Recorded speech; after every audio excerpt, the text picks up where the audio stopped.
so that we leave more time for questions. Okay, thank you.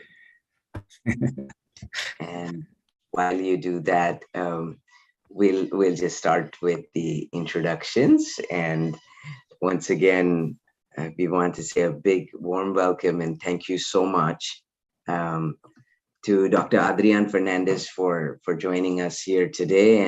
And we have a few members of the POP family and several people we know will join via stream. So I just want to say a warm welcome to the POP Climate Leadership Conversations, a tribute to our chief mentor. This project aims to strengthen youth leadership and explore tactics that empower the youth to take action and tackle the most pressing environmental issues faced globally. We are conducting a series of conversations on leadership strategies, recommendations, reflections, and examples, each focused on global leadership and a different pressing environmental issue. This initiative is designed and implemented as a tribute to our chief mentor, late Dr. R.K. Pachauri. Today, we have the great pleasure and privilege of speaking with Dr. Adrián Fernandez, Director of Iniciativa Climática de México.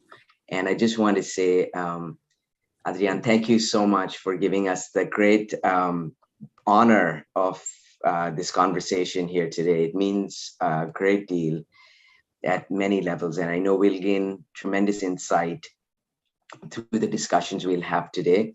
I'll ask Anna, if I may please, to introduce you, and we're greatly looking forward to your presentation and questions that follow and the discussion. Thank you so much.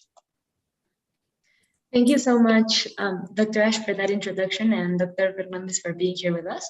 So for everyone who's watching us here on the live stream or who's with us in the Zoom link, I will now go ahead and introduce our guest speaker. Dr. Fernandez has worked for more than 30 years on climate change and environmental policy issues in Mexico. He is a leading expert in areas such as air pollution, environmental health, toxic substances, and has published extensively on these topics. He is the founder and CEO of Mexico Climate Initiative, Iniciativa Climática de México, a think tank and non-profit organization that promotes climate change mitigation efforts. Within the Ministry of Environment, he was General Director of Environmental Management and Information, General Director of Local, Regional, and Global Pollution, and President of the National Institute of Ecology. Dr. Fernandez attended nearly 20 meetings of the UNFCCC Conference of the Parties, first as a senior member of the Mexican delegation, and then representing LACRI and ICEM. Dr. Fernandez holds a Bachelor in Biology Ecology from the Metropolitan University, a Master in Science in Environmental Technology, and a PhD in Environmental Science, both from Imperial College, and a visiting postdoctoral research at Harvard University. Thank you so much, Dr. Adrián, for being here with us today. We're very excited about this session, and I will hand it over to you so you can go ahead and present your slides. Thank you, Anna. Thank you, Ash, for that very kind introduction. And it is a pleasure for me to be speaking to you and your community today. And I will be speaking, of course, about climate change. In particular, I'm going to touch on a number of issues that I believe might be of interest for our youth community around the world that works with the POP movement, that belongs to the POP movement. I'm going to talk about the importance of the NDCs, which, as everybody knows, this is the nationally determined contributions. This is the goals, the mitigation goals that countries submitted voluntarily to the Paris Agreement, but now they have to deliver the goals that they propose themselves. Nobody these goals, these efforts on them. So I'm going to share a brief presentation, very brief, and I'm going to leave the presentation, of course, with you guys for distribution. And just give me 1 second here. I'm going to make sure that we leave enough time for questions and for exchange with the colleagues participating.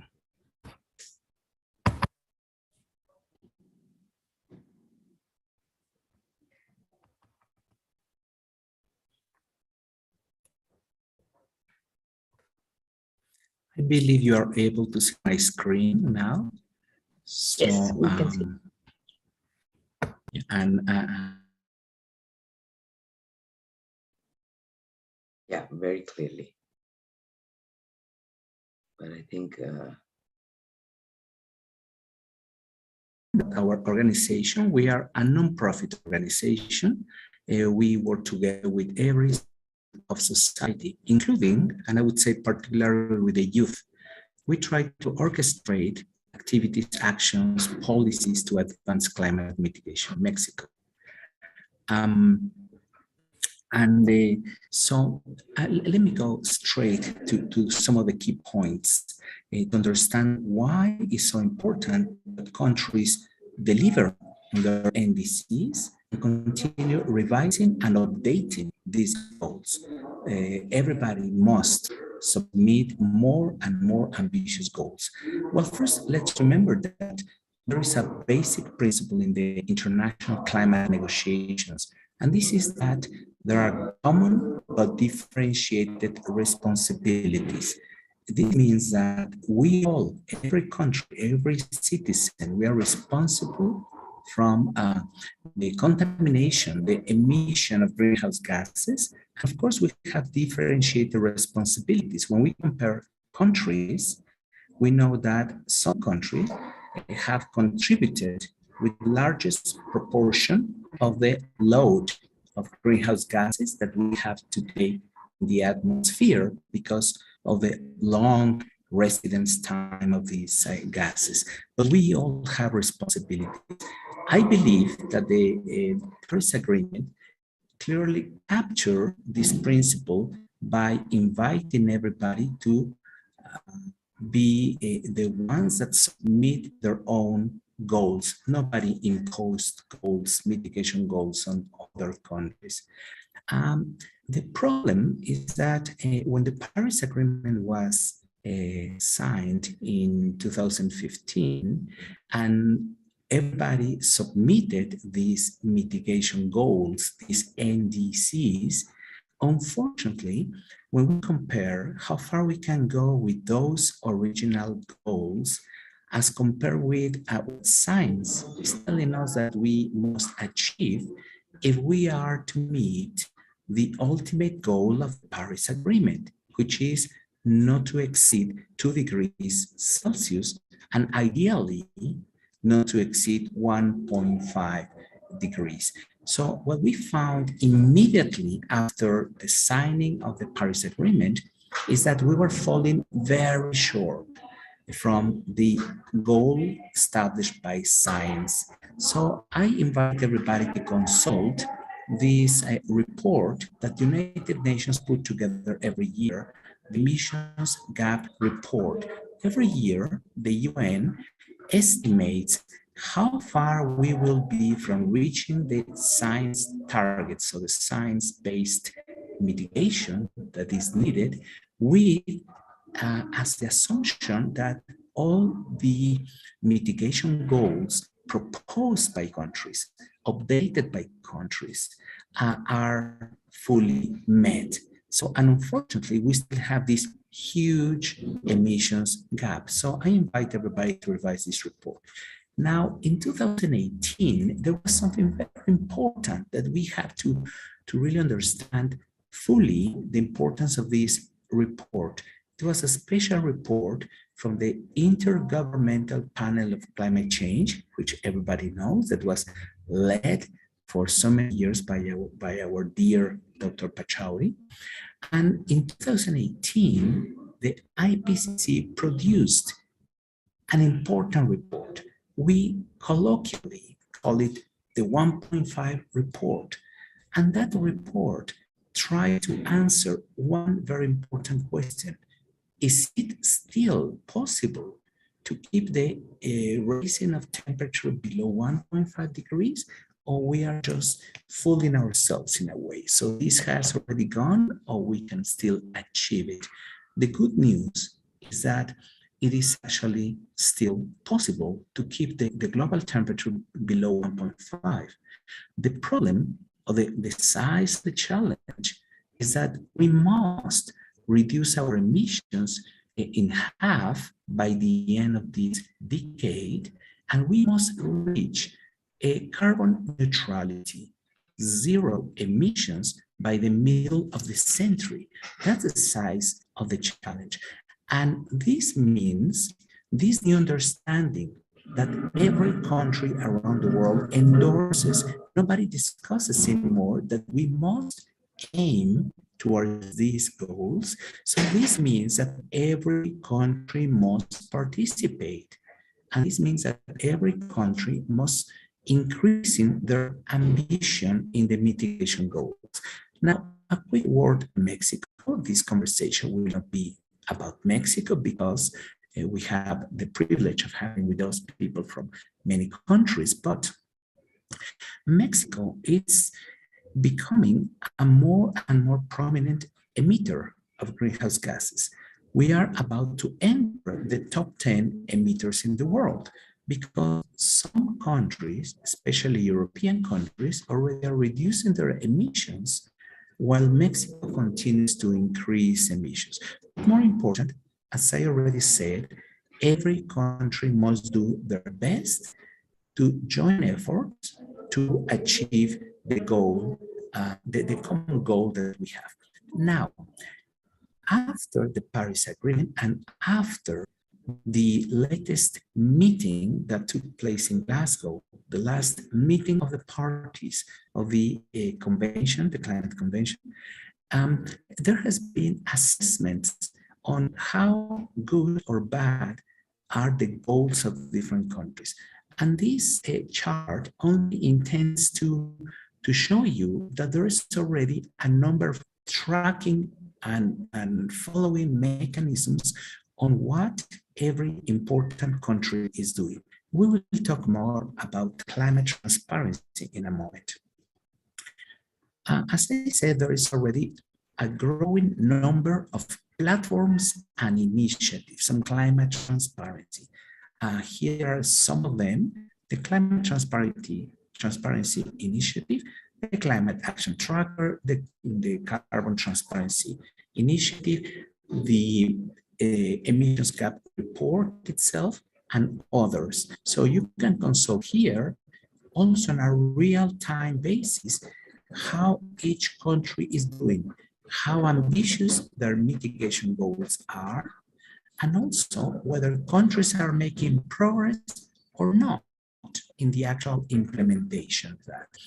I'm getting to the final part of my presentation, and I wanted to touch on another very relevant issue that is showing around the world a growing trend. I'm talking about strategic climate litigation. There is also an annual report produced by the Environment Program of the United Nations. I invite everybody to revise this, that gathers, that collects information precisely about the growing number of legal cases against governments, cases against companies, cases against subnational governments. In many cases, they are taken to trial because the citizens, including youth groups, consider that these actors, these stakeholders are not doing enough. So this is very important. We have a growing number of youth groups participating in climate litigation around the world, including Mexico. So let me stop here.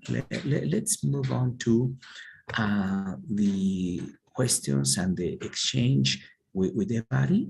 So I think that, yeah, now we're back with you. So I hope that was most insightful. That was a brilliant overview. Few minutes.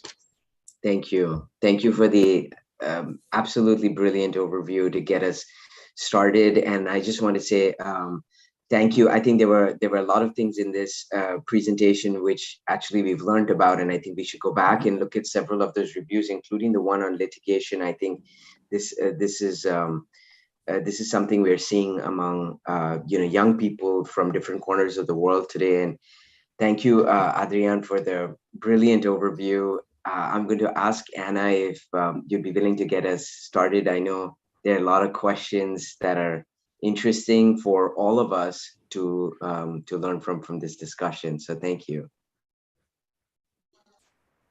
Thank you, Dr. Adrián, for that great presentation. I thought it was very interesting. As Dr. Ash says, I think many interesting questions will come out of this. So I will hand it over to Alexia Munoz, who is in Mexico, and she'll be helping us with the first question. Thank you so much for your conversation, Doctor. It was very interesting, and I was wondering what can we do as the youth to let the government know that this is an emergency, that we're currently at a climate emergency. That's a very good question, not an easy one. But I guess there's a number of general principles that we can look at. And especially if we think about the role of the youth are groups of citizens, are sectors or stakeholders in the community, in the population, that in my view, when we talk about climate change, they have the highest credibility and especially legitimacy to raise their voice and to ask governments, to ask companies, to ask everybody to be serious about fighting climate change. So when we talk about governments and we talk about persuading them, convincing them about acting, then I think that the youth, they have several reasons why they are empowered, not just because of the legitimacy regarding this issue, but also your power as consumers, your power as voters. You are the votes of the present and the future. And there's nothing that a politician cares more than votes. So if there are politicians that do not understand the importance of climate change, or there are politicians that are not willing to undertake the good policies to contribute to fight this problem, then it would be votes. They will care about votes because they are, after all, politicians. So when we look around the world, in my view, the countries that are making more progress on this issue are countries in which the heads of state, no less than the heads of state, the president of the country, is knowledgeable and is concerned and is willing to act. He or she are showing leadership and are understanding that climate change is not just an environmental issue. Climate change goes hand in hand with the possibilities of development, welfare in the future. So we need good politicians. We need them to understand the importance of climate. And if they don't understand, well, politician understands elections and votes. So keep raising your voice so that they care sooner or later. And also you can play an educational role because you do understand, you care, you read about this, you understand about this, so continue raising your voice as much as you can. Thank you so much, Doctor. It was a great answer. Thank you. Thank you so much. I agree with Alexia. That was a great answer. And now I would like to hand it over to Philo for the next question. Thank you, Anna. Thank you, Dr. Adrián, for this wonderful presentation. Very insightful. My question is somehow related as well. In addition to the role of youth, how else can countries be encouraged to create more ambitious NDCs and climate commitments? And what needs to happen, do you think, for these to be adopted? That's a good question. That goes to the key of the matter, I think, Philo, because I said we all need to be more ambitious regarding our climate efforts. How countries could adopt more ambitious NDCs? Well, first, again, it's a matter, I believe, of understanding understanding that there is an opportunity here. There is an opportunity, especially for emerging economies, for developing countries, to join the global efforts to fight climate, but to do it in a smart way. So emerging economies like India, like Mexico, like South Africa, like Indonesia,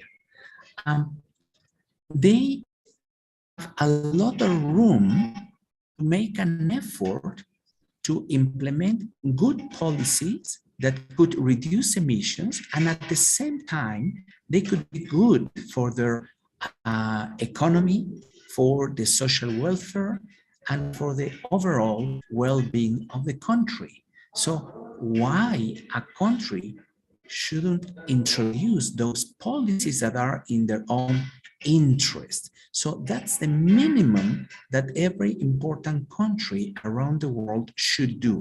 Imagine what will be the thinking and the feelings of the global community if there are countries that are not implementing policies that are good for climate and good for the citizens and the economy of that country. So this might sound like a very basic principle, but it is not. There are some countries in which, for example, the energy policies that are being implemented, either for ignorance or for too much ideology, too little understanding, or because economic interest, sometimes the right policies are not implemented. That's the first stage, okay? So countries can do a lot with their own resources and capabilities simply by developing and implementing the right policies. But we already said that the planet needs moving towards zero emissions eventually. That it's going to require significant investments. That's going to imply incremental costs of some actions. And here is where we must go for a joint implementation of mitigation efforts in emerging economies in developing countries. So what I mean by joint implementation, we can take a look at the case of South Africa. South Africa recently, at the last conference of the parties in Glasgow, signed what it is to me one of the most important developments in recent years in global climate diplomacy. South Africa, a few months ago, submitted to the UN, to the Paris Agreement. South Africa submitted a new and updated and more ambitious NDC, so more mitigation goals. South Africa did it in a very smart way. South Africa said, I can do more. Here is a series of policies and efforts I can undertake, but I need help. I cannot pay the bill for all these efforts. I'm willing to do it, but I need the help of the rich countries. So, but the first step for that approach, which is called conditional goals. So a country is willing to do more, but it is conditioned to being able to receive technical and financial support. And that's absolutely fair. So South Africa has put on the table a clear, transparent deal and analysis, showing a number of policies and efforts, first, that will be implemented by them with their own resources. But also, in order to be more ambitious, they have identified a number of additional measures and efforts that require international financing. So in Glasgow, they signed the first international agreement or bilateral agreement between one country, South Africa, and the European Union and the US, in which they're going to provide initially $9,000 million to start the decarbonization of the electricity sector in South Africa. In South Africa, 80% of the electricity is generated by coal, and we need to get rid of coal, right? But that costs money. So we need to design and implement a just electricity transition. We have to make sure that every miner, coal miner, that every employee within the coal sector in South Africa finds and gets a new and better job. And we need to apply resources for this transition that South Africa doesn't have. So this is the way to go. So first, the willingness. Second, the serious, transparent analysis. Third, to clearly identify the first segment of efforts that will be done by South Africa no matter what. And then, in order to be as ambitious as necessary, here is where the international community must put the money where their mouth is. You see, it sounds simple. Only one country has done it so far. We all need to do it.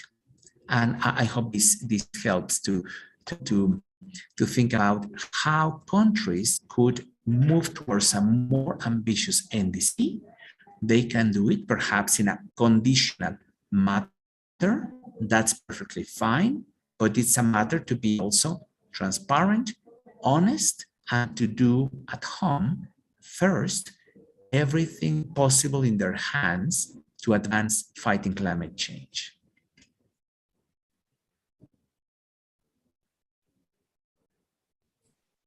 That is very helpful. Thank you very much for explaining it with a solid example, Doctor. Thank you.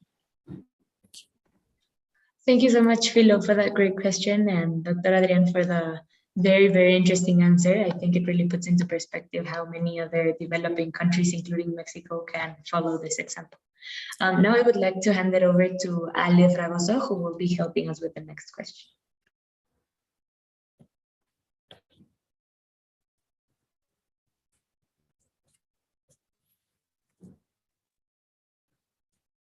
Hello, do you hear me? Very well. Yes, we can hear you. Okay. Well, as you say, the exchange lie at the government and couple levels, but how can our everyday lifestyle decisions promote better, more sustainable decision making at a high level? What are the three most effective attitudes we can all make? That's a very good point.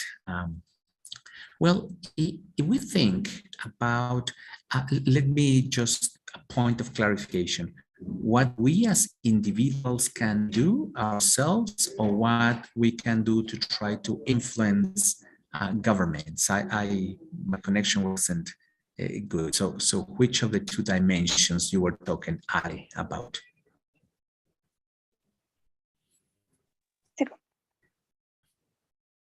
Oh, I think Ali's having some trouble with her connection, so I'll just repeat what she was telling me. She's muted, I think. Oh, okay. Ale, could you repeat the question, please, to tell us what dimension you're talking about?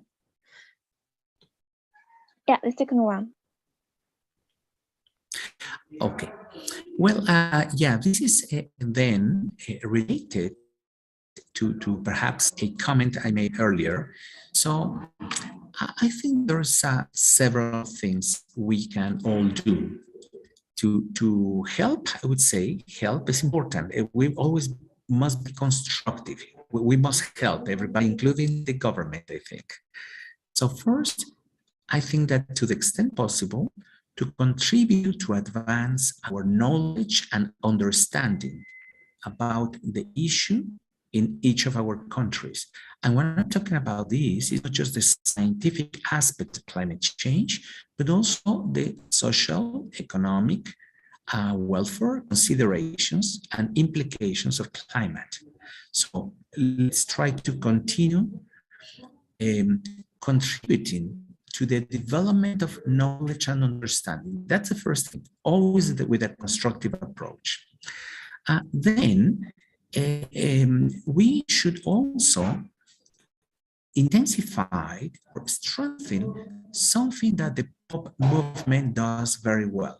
This is continue with the dissemination of the information about the climate emergency, right? So we must pass the voice. We must make sure that every citizen understands the importance of climate change and that many of our decisions in our daily lives influence the level of emissions we have. Decisions we make in terms of walking or using a car, spending long time taking a shower that requires gas to heat the water, etc., etc. So continue passing voice, helping to raise awareness among everybody in the community. And third, I would say, if everybody could be more and more active, some might think politically active, well, socially active. Not everybody has to run for office, right? But everybody has opportunities to perhaps participate more and more in social activities, in raising awareness, in joining groups that are trying to implement good environmental climate activities, joining people that are trying to persuade groups of citizens, especially citizens that have reasonably good purchasing power.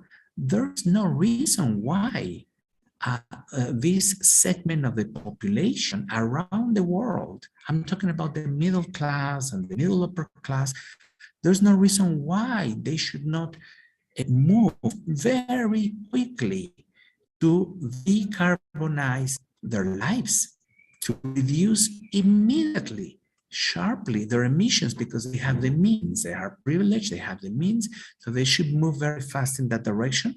But perhaps we need to make more information available, we need to educate everybody, and we needed to provide the right information about how people can become what I call net zero citizen, right? And we can talk about that forthcoming initiative with all of you, because we will be inviting the POP movement to help us to disseminate this idea of net zero citizens, especially in developing countries and emerging economies, when we think about this segment of the population, the middle class, the upper middle class. They're not the majority, but they produce the majority of the emissions, no doubt. They have emissions that are larger than the average emissions in developed countries. So there's some food for thought, and we can talk more about it in the future. Thank you so much for your answer. Thank you. Thank you so much, Dr. Adrián. I think what you mentioned is really interesting, and I would like to ask a question following up to what you were saying about the middle class moving quickly to reduce their emissions, because I think we sometimes forget or don't take into account that the footprints of these people are way bigger than of some other citizens that are more affected by climate change, right? So what do you think are some effective strategies that we could apply to the upper middle class to really encourage them to change their lifestyles quicker? And also, the second part of the question that's kind of unrelated, but I'm also wondering about the strategic climate litigation document you mentioned. How could we use it to enhance our activism and to really influence policy in our countries? Two very good questions, and I thank you for that. The first, the same way in which we elaborate national emissions inventories of greenhouse gases for countries, which, as everybody knows, these are the fingerprinting of emissions in each country. In some countries, it is deforestation, what drives emissions. In other countries, is the burning of fossil fuels for transportation. In other countries, is huge, large use of coal instead of renewable energies. So that's at the country level. In the same way, we would be able, or we should be able to estimate our own emissions inventory. So depending on the sort of life that we live, depending on how we move around, how we use energy, how the energy that we use is generated and so on, that will determine our carbon footprint. Our carbon footprint will be the amount of carbon that we emit directly or indirectly because of our activity, right? So once we have said this, therefore, where are the opportunities? Well, I guess it's a lot of common sense. When we move around, transportation is one of the most important sources of greenhouse gas emissions for the majority of the people. Many people travel in public transport, and then the average emissions per capita, per person, tends to be lower, even if the transportation mode is a fossil fuel one. But if it's a large bus, the emissions per capita, it's lower. So we know that there are opportunities in terms of transportation to reduce emissions. First, as we have heard many times, if we can avoid making trips, that's the best. And now with this painful learning of the pandemic, of the COVID pandemic, we learned that it is actually possible to do a lot of things remotely, things that we used to do in person all the time, right? The paradigm was, let's get together for everything and let's produce a lot of emissions in the process of getting together. So let's try to first avoid trips. Second, let's try to shift, let's try to change the means that we use to travel. So if we can choose between a private vehicle, an individual vehicle versus public transportation, no doubt we should move towards public transportation. We can move from public transportation towards walking or cycling, no doubt. Let's continue moving in the direction of reducing emissions. So shifting the types of modes we use for traveling is a second possibility. And the third, clearly, not as individuals, but as governments, the quality of the public transportation and the availability and the affordability must be improved. So we need cities and countries in which every citizen could ride an affordable, clean and safe and low emissions or no emissions public transport. But transport is only one sector. So it's one part of the answer. Let me take the example of energy, how energy is generated and used. Those that are able to do it should try to use efficient lighting in their houses. Many years ago, we were talking about efficient, in inverted commas, efficient fluorescent lamps, right? Now we have LEDs. So to the extent possible, let's try to use LEDs. Let's try to use or to make sure that we only use the necessary lighting. Really, this is so elemental. So let's make sure we don't leave behind us as we move around every lamp on, right? So let's make sure that we save electricity.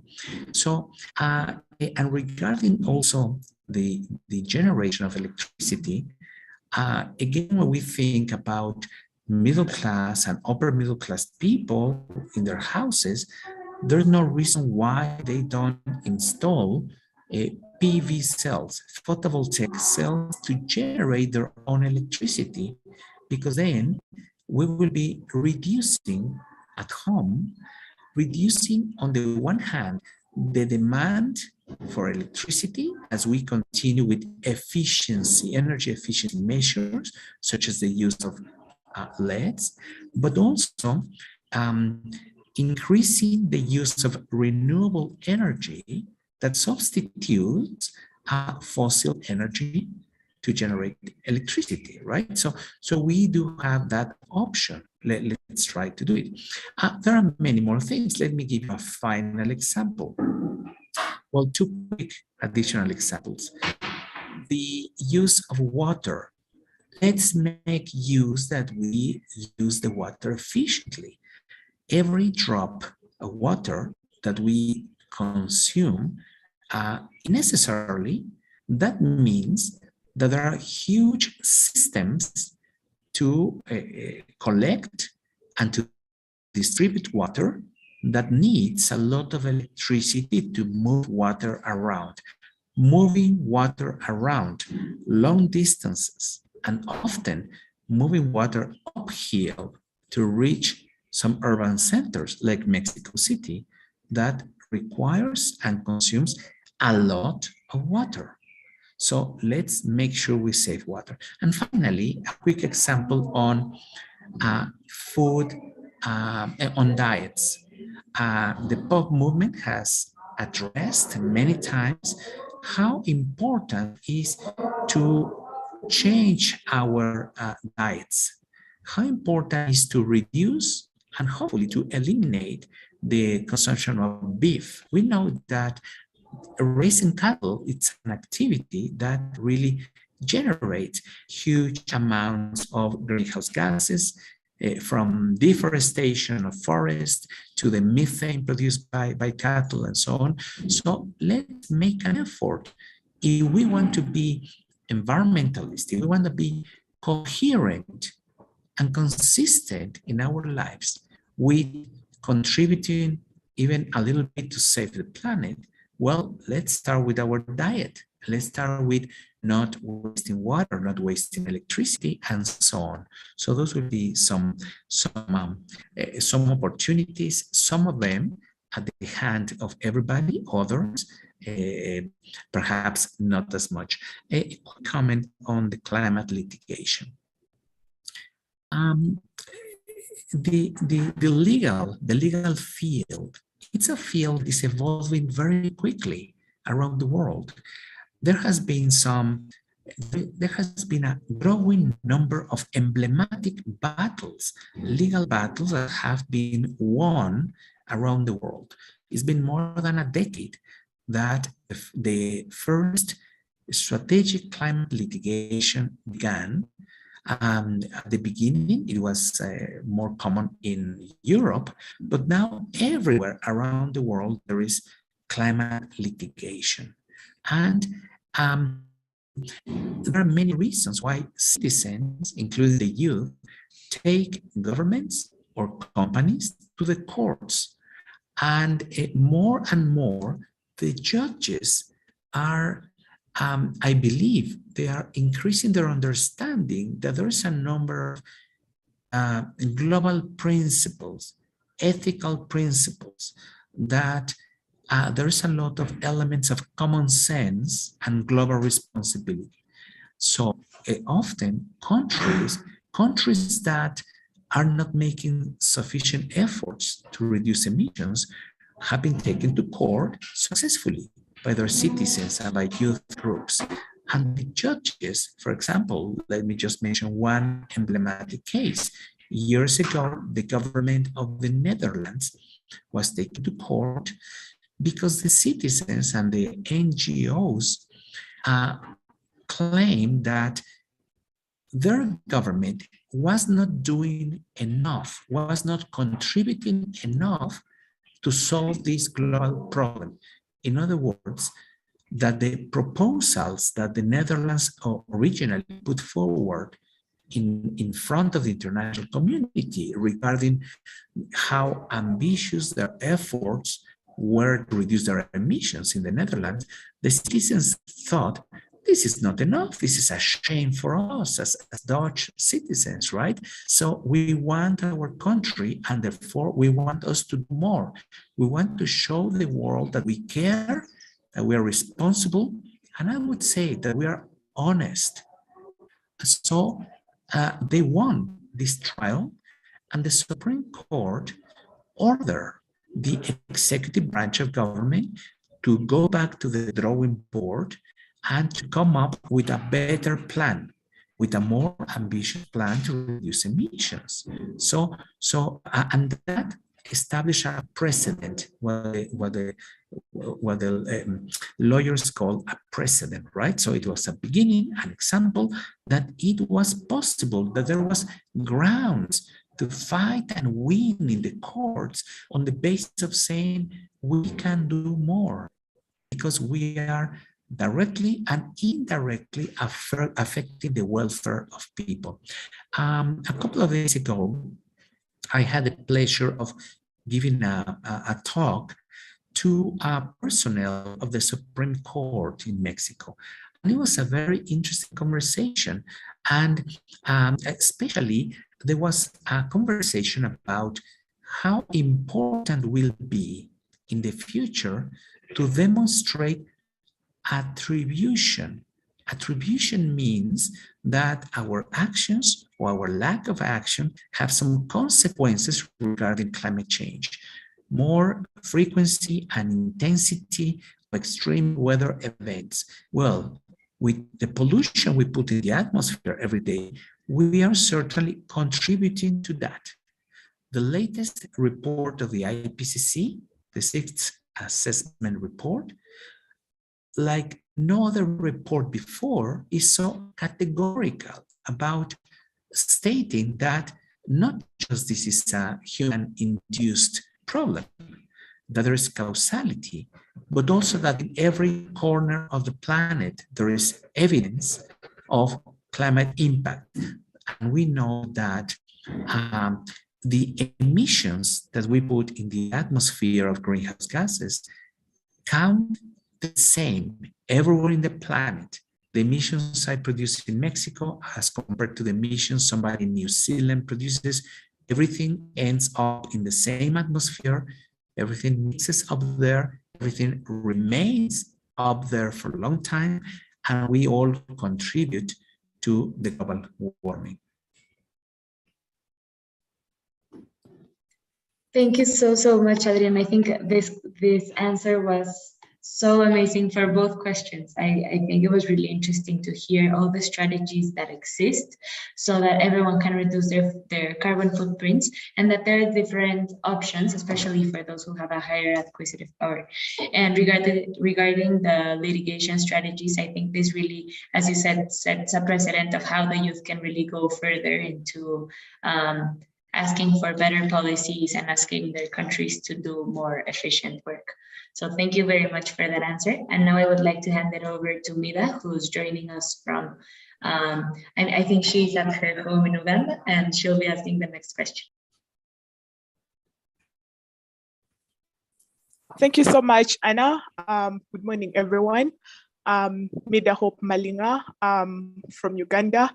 Currently, I'm in Mexico, pursuing a research stay. I would like to go straight away to my question.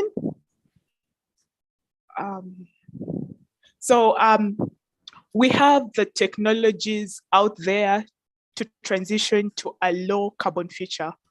What role does the youth play in encouraging countries and companies to implement these technologies and innovations?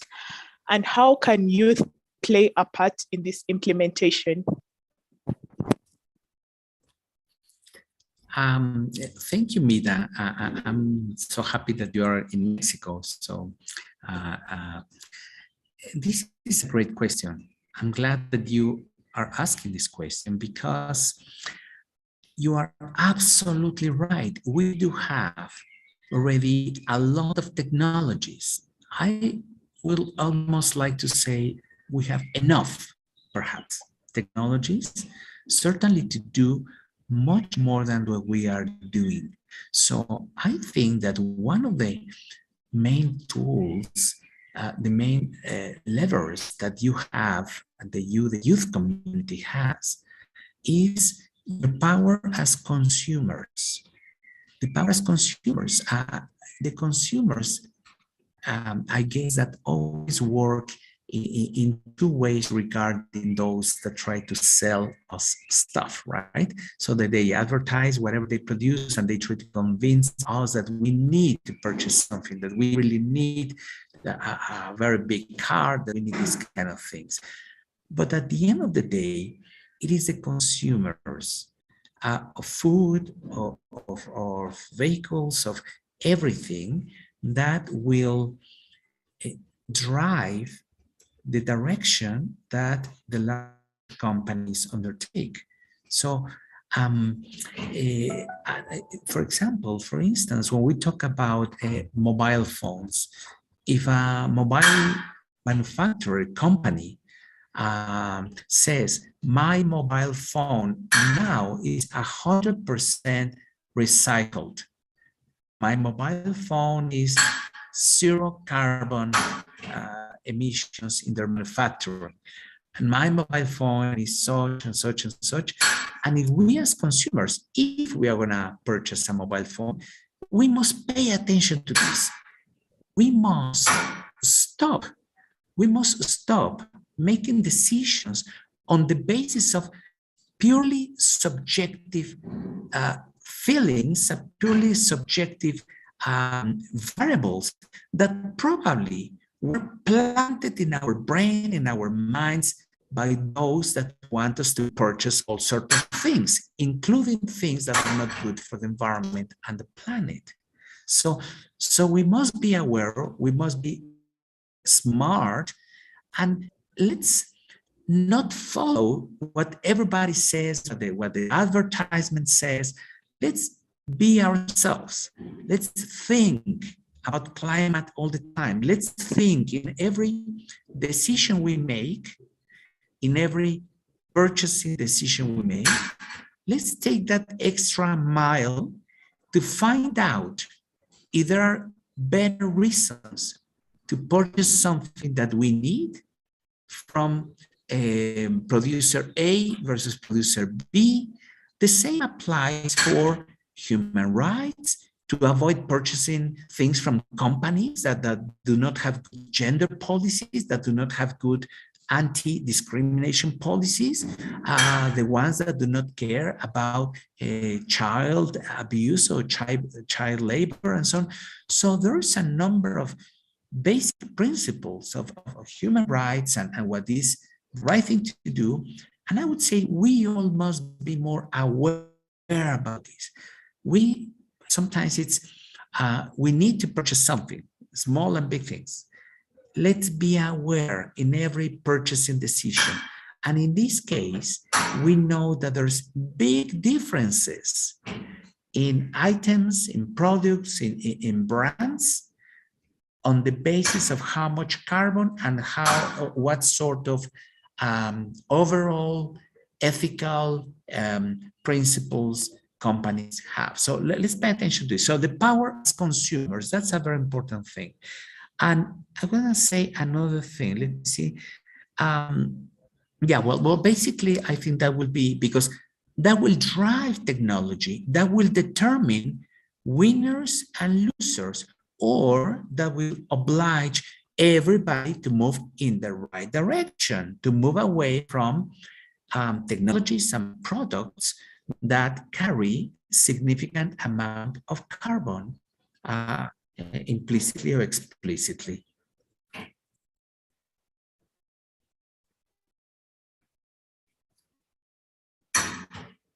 Thank you so much, Saf, for that amazing response.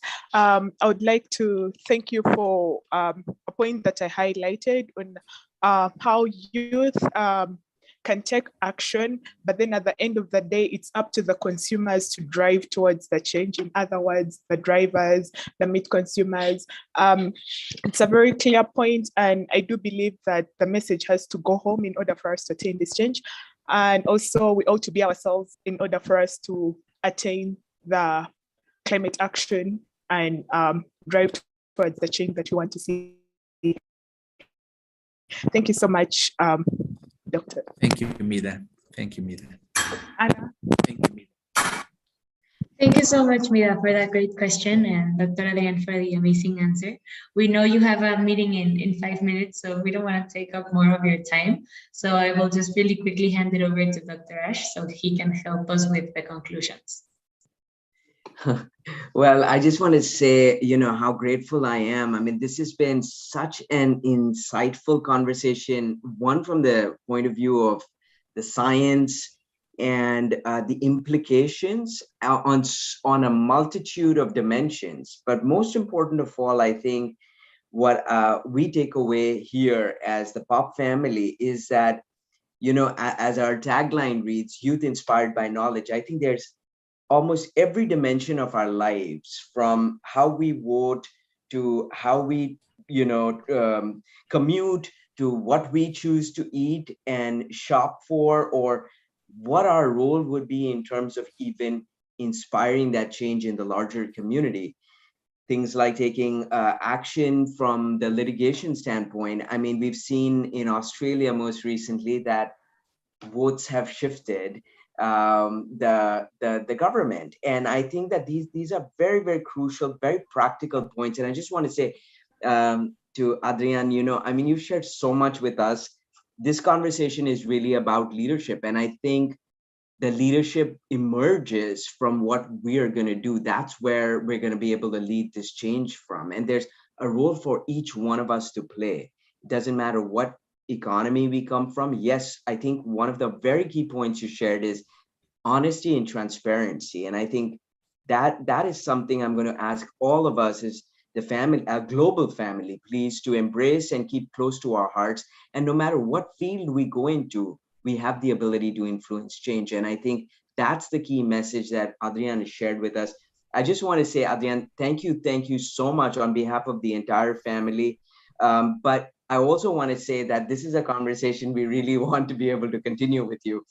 I just want to say that all that you've shared, I know has been thought through so carefully, because you've given us practical tools to walk away with. And you are an inspiration. And I just want to say thank you so much for making the time. We're deeply grateful. Before we leave, we would love to be able to get a picture, if you would agree. This is a picture to remind us that we need to come back together, I hope, really, really soon. And I just want to say your point about each one of us being net zero citizens is absolutely key. And we're looking forward to taking that forward together with you as well. So with that, muchas gracias a todos. Thank you. And thank you, Ash. Thank you, Anna. Thank you, everybody. Thank you so much. If you can switch on your cameras, everybody, we'd love to get a picture before we leave. And thank you, Adrián. Have a beautiful day. And we'll look forward to seeing you soon. Thank you. Gracias, Adrián. Un abrazo. Gracias, querida Norma. Un abrazo. Muchas gracias a todos.